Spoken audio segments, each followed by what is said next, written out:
वक्त और समझ एक साथ खुशकिस्मत लोगों को मिलते हैं। वक्त पर अक्सर समझ नहीं होती और समझ आने तक वक्त नहीं मिलता।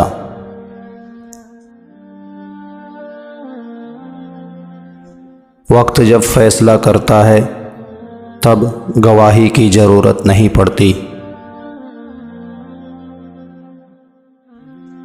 वक्त, मौसम और लोग, इन सब की एक सी फितरत होती है। कौन, कहाँ और कब बदल जाए पता ही नहीं चलता। गुस्से के वक्त थोड़ा रुक जाए और गलती के वक्त थोड़ा झुक जाए, ज़िंदगी आसान हो जाएगी। वक्त हमेशा एक जैसा नहीं रहता। परिंदा जब ज़िंदा होता है तो चोंटियाँ खाता है और जब मर जाता है तो वही चोंटियाँ इसे खा जाती हैं।